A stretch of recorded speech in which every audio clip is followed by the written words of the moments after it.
Okay, so for those of you who are lucky enough to be here right now, this is the closing plenary of day 1.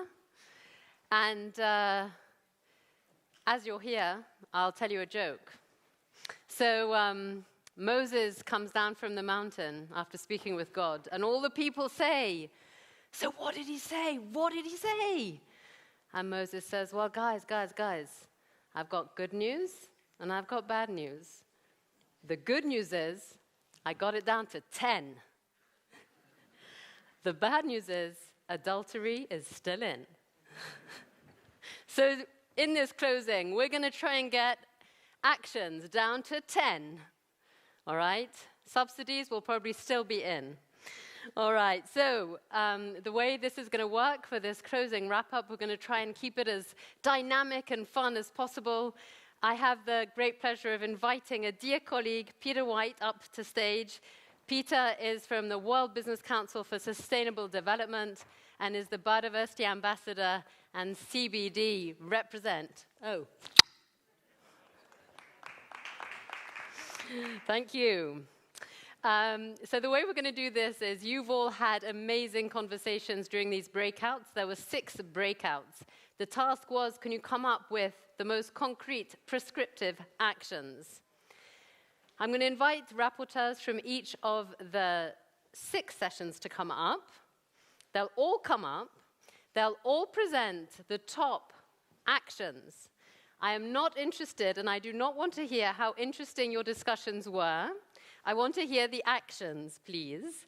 And then we will vote on the ones that we think are the most promising, and we'll have a bit of a discussion as to what that means. So as those who have come in, they've missed the joke, but they're ready to hear the actions. So it is my pleasure to invite Martin Locke, Katia Bonga, Roel Nozeman, Johan Lammerant, Joshue Berger, and David Álvarez onto stage. Please, round of applause and music.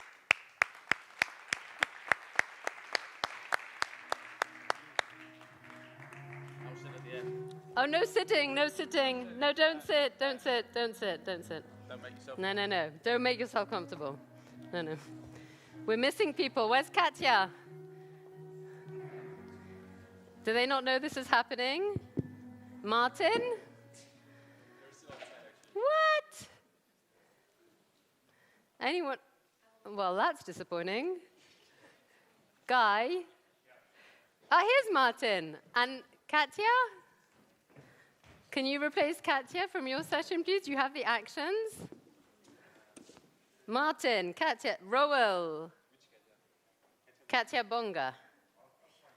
Roel? Well, look, okay, I came in here thinking, man, we've got it. There's so much hope. There's so much action. Then you don't show up? Joshue Berger, is that you? All right, so you get to start.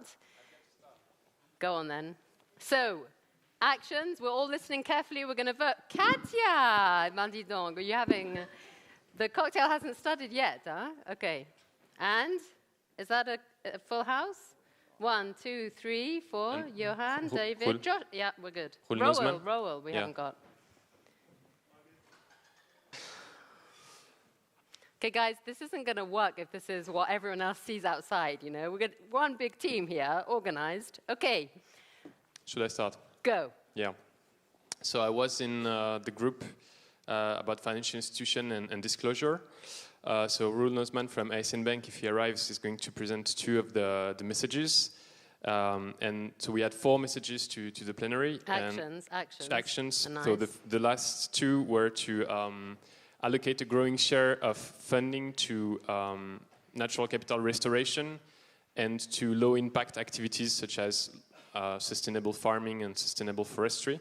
Mm-hmm. So shift money from high impact to low impact or positive impact. And the last one is to cooperate with other financial institutions and businesses in mainstreaming biodiversity impact measurement. Great, thank you. Good. Next, Johan. Maybe Roel. You wanted to add? I have two points from our session. One is start with looking outside in, so not limit yourself by looking at your current activities, but really look outside what's happening in society, what's happening, trajectories for biodiversity, and use it as a starting point. And that will change your mindset and obviously also makes you see possibilities which you otherwise probably have not seen. The second one is start measuring impact and set ambitious, audacious goals. Even if you don't know exactly if you can achieve them, just start doing it and work from there. Okay, thanks. I'm just going to let some of the latecomers, no names, come in and sit down, please. Thank you very much. We're into concrete actions from the sessions. Johan, go. Yeah, thank you. So our session was in fact about informing you about the progress that we made with assessing biodiversity measurement approaches and also in the field of environmental footprinting and so on. So not really focused on identifying actions, but anyway, I think I can speak also for the audience that everyone agrees that there is absolutely a need to measure your biodiversity performance. So that's one concrete action, but you should also have a certain target in mind. So set yourself, define for yourself as a company a target in terms of biodiversity performance. It could be a concrete quantified target, it could be planetary boundaries, it could be SDGs or whatever, but put yourself a target, preferably smart as much as possible. And then the third thing, don't wait until we have the perfect tools to measure. Start working on it, and as we proceed with optimizing measurement approaches, you can use them. But start already. Please don't wait until we have the perfect. Nice. No excuses, and it relates to setting ambitious targets that you were sharing. Katia. So we had a We Value Nature business training on natural capital, very interactive and tangible. And so 3 main things that came out is, first of all, the importance of collaboration. We need to break down the silos. We need to go and grab a coffee with our finance department, with our risk managers, and start having the discussion about natural capital with them, because they're really the next ones we need to take on board on this discussion. We're all change agents. Nadine, point to you. But we can't do it alone, so let's collaborate. Second, the importance of education. We need to raise awareness and train our decision makers on the importance of natural capital for decision making. So come and join a next We Value Nature training. We have amazing training materials, but also lots of very tailored communication materials we can share with you. And then thirdly, we need to take action, and I will call up on that as well, is we frankly don't really have an excuse to not take action. We've seen amazing examples throughout the day of how you can use a natural capital approach to help manage your risks. And so my next urge is to tell you to take that next step in your company to start assessing natural capital. And again, We Value Nature is here to help, and many others as well. Thank you so much. We have a few trends coming out here. Clap, someone clap. Clap. For the record, it seemed a bit promotional, you know, We Value Nature campaign, but it's free, so there's no money being made behind it. It's all very kindly being funded by the European Commission. So thank you. Martin, you want to continue? Yes, why not? Do you have a choice? Yes, exactly. I don't think so. We had a discussion around commitments and how do we get more commitments, what kind of policy asks do companies need to scale up fastly, and do we want to do that at company level, national level, or at other levels? So the big outcome with respect to the commitments was already 11 coming up on the screen, but go for commitments at the supply chain level. That was the key outcome, because then you will scale up the most fast. The discussion around policy ask was going into the direction of incentives, really focus on incentives that accelerate the business case and the business action for nature. And then last of all, and to be honest, I like that the most, when we had a discussion on what kind of collaboration do we need, the winner was we need collaboration and commitments at EU level. And so there was a kind of an agreement in the room. We should develop a European Business for Nature commitment, maybe. So how to do that, that's not clear, because the EU was making it quite clear we are not doing that by ourselves, but they are partnering if there are others who are willing to take this on. Thank you, Martin. And David, to wrap up, please. Yes, our session was about how to integrate innovation through through the performance of the companies and how to integrate biodiversity. One of the actions that the companies mention is how can they integrate ecosystem services in the performance, and how can they measure the value they give to society, and of course how can they use this information to take decisions. It's one of the things that most of the company focus. They use the methodologies they're developing to take decisions, one of the most important things. Other things was we need to engage with other parts of the supply chain, and they show one business case on how did they do. And other is we need to set targets and make pledges to get all those targets. Okay, more pledges, more measurement, nice. Have we missed anything? And missed anyone? No? Johan. It wasn't that long ago. Okay, so I'm now going, well, first of all, round of applause for everyone. Thank you. And before we vote on which actions we like the best and we think will have the most impact, Peter, let's have a bit of a conversation. What did you think about these actions when you heard them all? Well, and we're in a small, informal. It's very informal. I mean, at the end of the day, it's great to see 1,000 flowers blooming. But the question I really had was, so what's stopping us? Why aren't we doing this already? I mean, most of the actions and suggestions just make a lot of sense. And I would like to ask sort of each of you, so what's stopping this happening already? Because many of them seem straightforward, almost obvious. But, what companies can do, we heard supply chain. Companies can, first of all, get engaged in actions in their own supply chain and in their own operations. But, bigger than that, we need to have it across at the landscape level, and some of the suggestions were at that level. But then there's the third thing about how do we make it systemic, and all the stuff we've been talking about today around natural capital, getting into decision making. That's a longer term piece. All makes a lot of sense. But my question would be, what's stopping us? Is there something key that we need to get over? What's the hurdle? The elephant in the room. Yes. Is it on? I think there's always an elephant in the room. In our discussion, one of the first suggestions was change the common agricultural policy. But we are here primarily with people from government side coming from the environment and not agriculture. So we are not connected in that sense. And of course, we do our best to connect all the policies as good as we want. But I think the elephant in the room, that's part of the answer to your question. And I would agree. And the comment that we need to collaborate with the other actors. Are we just talking to ourselves? And how do we get? Drop the mic. I won't say the elephant in the room. How do we get the right people in the room so that we're not just talking to ourselves? Because the suggestions are all great. Let's get on with them. But if there's something there that's stopping, there isn't the incentive to take it forward.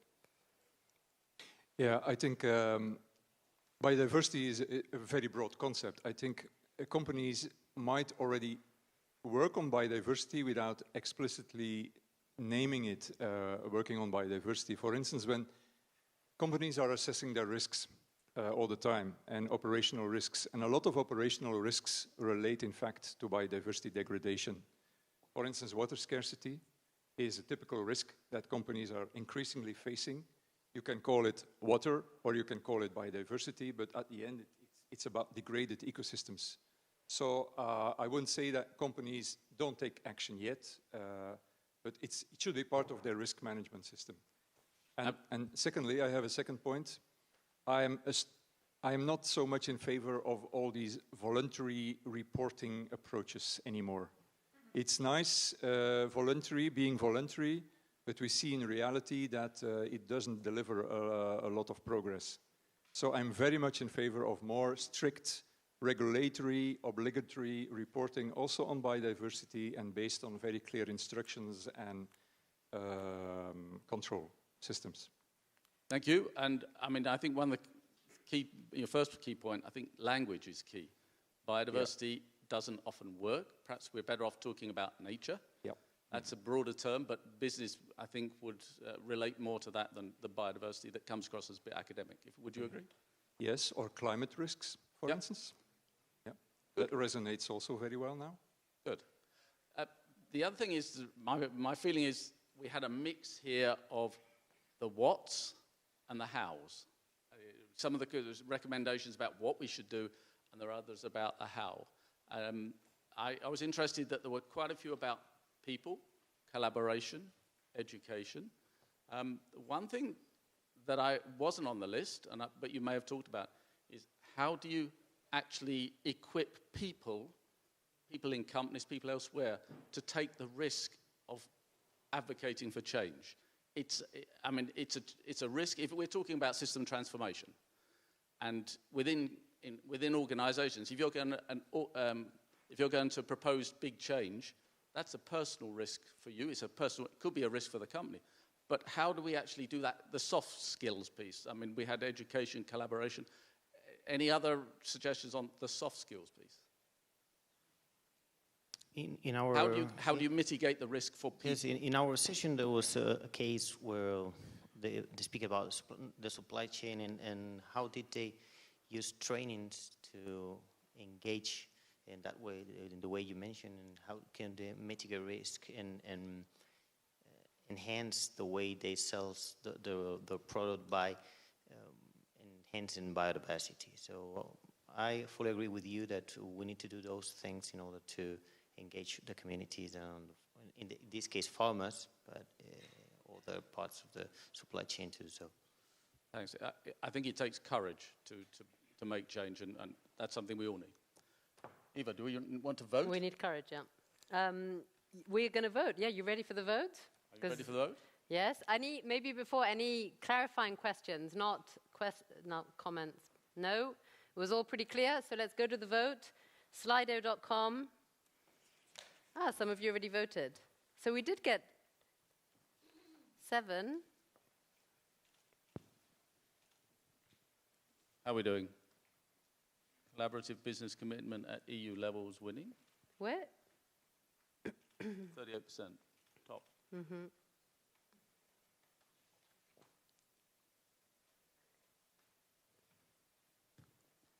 Okay. Where only 15 people have voted. 17. Still time to vote. Vote early, vote often. Vote for the people you actually want to make the decisions in your governments. It's true. It's one of the things people have the power to do. I was quite impressed in the recent Swiss election, how a number of, the big shift.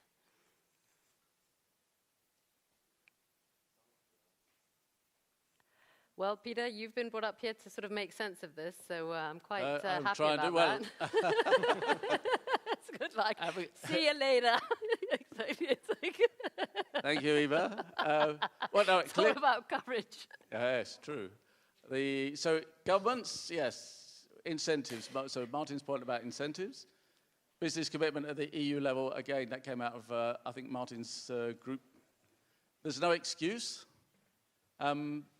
I like the comment, don't wait. Let's not wait until things are actually perfect. The perfect is the enemy of the good, and it's the enemy of getting anything done at all. At the end of the day, we need to have targets. We need to have systems that are basically clear, transparent, measurable, commonly accepted, and workable. They don't have to be right. There is no right or wrong in this area. It's what will work and what will be commonly acceptable. So I like that one. There's no excuse. Measure impact on biodiversity. Measurement is clearly one of the keys. And I think they didn't make it to the list, but I think the hows, the education, the collaboration, I think they're the enabling parts that that are going to make this whole thing work. Great, thank you. All right, so round of applause for everyone for contributing.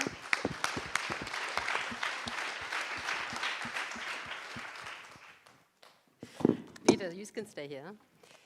So, Peter, what do you think is missing then? Anything else that's missing in your view? And you also have been central to setting up Business for Nature, and there have been lots of discussions there. So anything that you want to share? Simply that, I mean, if we look at, go back to Paris, what worked in the run-up to Paris? We're approaching Kunming. I'll talk about a little more tomorrow, but in Paris, what worked was having a single business voice, a collective business voice that could actually come forward with detail of what business was actually doing, what business was committed to, but then the next step was, so what's not working? And I think this comes back to the asks. What is it that would help business solutions to go bigger, better, broader, faster? And in the experience of in the climate world, that was either about policy, it was about funding, sometimes it was about technology, and sometimes it was about market acceptance. And I think very much we can learn from that here. We can identify what is it that's stopping these suggestions going forward, what's stopping the solutions, what's stopping those commitments getting to scale, which is what we need. If you can identify then we can have the conversations with the elephants in the room, or hopefully the folks in the room. If it's about policy, we can have the conversations with the policymakers. If it's funding, the development banks. If it's technology, we can look at the R&D systems and funding. Market acceptance in some of these areas is going to be absolutely key if we want to get products. We heard earlier from Alice from Danone about trying to market products that are have more diverse ingredients and can support biodiversity, and getting consumers on board is going to be key there. So I think we can learn very much from what's gone in the past. Business for Nature has been set up to try and be that umbrella voice for business, a compelling narrative, some clear policy asks, the solutions that we've heard about today in many places, and the commitments. And with that, we can hopefully move forward and call for an ambitious agreement in Kunming and at all the other venues that we'll be talking between now and this time next year. Thanks. I think one of the things also that came out from this discussion is on terminology. It's funny because I get the impression that in France, biodiversité is actually quite well accepted and has a lot of power compared to nature, whereas in English language, and then the fact that the climate community has just woken up, it feels like, I mean, this is between us, right, and the web stream. This is that, I've been working in ecosystems and biodiversity for literally decades, and it was such a it was a really uphill battle to get, ecosystems are important, we all rely on the services, biodiversity underpins it all, now natural capital, and then you realize that the climate guys say, it's nature-based solutions, great. IUCN, by the way, has been working on this for also decades, but super that it's come up the agenda. But that terminology works. It's a bit like in, circular economy, yes. And we'd been working on safe and sustainable materials for years, and then nobody really cared. And then circular economy, we have the director of circular economy at WBCSD in the room, Brendan in the house, excellent. They've just launched a new CEO guide, by the way, to circular economy. You should check it out. I was going to say, language is key, and as you say, and timing. Timing. And I think we've just hit the right timing. Nature-based solutions, huge in New York. A great opportunity to link with this work going forward. I think the other thing is around clear and simple messaging. And the CEO guide for the circular bioeconomy, trying to get the messages very clear, very concise for CEOs. CEOs want very clear, very concise messaging. WBCSD also recently released the CEO guide for food systems transformation. Again, the food system is a key part of the biodiversity, the nature agenda, but some very clear key actions that CEOs need to take, and what companies are doing in CEO language. So I think language is absolutely key, and the messages, it may be complicated as a topic, but we need very clear, concise messages of what needs to be done. We can't live on a dead planet, for example. Maybe not for CEOs, but maybe in terms of courage you were talking about. That's a very simple message. Yeah. All right. Thanks so much, Peter. And all I have to say is to thank you all for your participation. We're going to wrap up now. Fun continues with drinks that those of you who had already started and were late for plenary, you can go back and continue. But tomorrow we're starting a little bit earlier. So we're starting at 9 a.m. Coffee will be as of 8:30. And please be on time, because tomorrow morning we're going to be hearing more from Peter White, but also from Mr. Daniel Calleja, who's the Director General for the Environment of the European Commission, as well as Mr. Marco Lambertini, who's the Director General of WWF International. So please join us there. See you at the drinks, and then tomorrow as of 9 sharp. Thank you very much. Enjoy.